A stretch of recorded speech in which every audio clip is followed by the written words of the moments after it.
যুদ্ধবিরতিতে এখনও স্বীকৃতি দেননি খামেনি।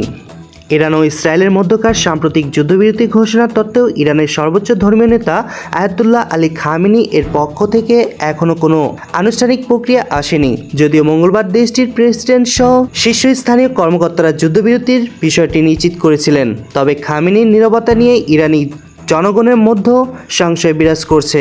ইরানের রাজনৈতিক বাস্তবায়ন খামেনির বক্তব্যকে চূড়ান্ত নির্দেশনা হিসেবে বিবেচনা করা হয়, ফলে তিনি এই বিষয়ে প্রকাশ্যে কোনো কিছু না বলায় আন্তর্জাতিক মহল অপেক্ষা করছে তার অবস্থান জানার জন্য।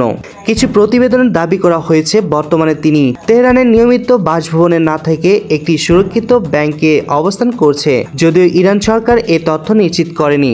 সর্বোচ্চ গত 18 জুন খামেনির পূর্বে ধারণ করা একটি ভিডিও বার্তার সম্প্রচার করা হয়। সেখানে তিনি মার্কিন প্রেসিডেন্ট ডোনাল্ড ট্রাম্পের নিঃস্বার্থ আত্মসমর্পণ এর আহ্বান প্রত্যাখ্যান করেন।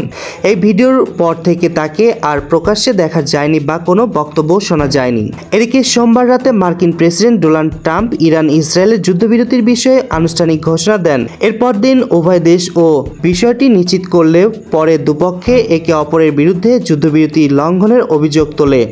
এই পরিস্থিতিতে ট্রাম্প ইসরায়েলের প্রতি হতাশা ও ক্ষোভ প্রকাশ করে প্রধানমন্ত্রী নেতানিয়াহুকে আহ্বান জানান যেন ইরানে আর কোনো বোমা না ফেলা হয় এবং যুদ্ধবিমানগুলো ফিরিয়ে আনা হয়। যুদ্ধবিরতির বাস্তব প্রয়োগ ও খামেনির আনুষ্ঠানিক বক্তব্য এখন পরিস্থিতি নির্ধারণের গুরুত্বপূর্ণ হয়ে উঠেছে। ধন্যবাদ সবাইকে। পরবর্তী নিউজ আপডেট পেতে আমাদের সাথে থাকুন।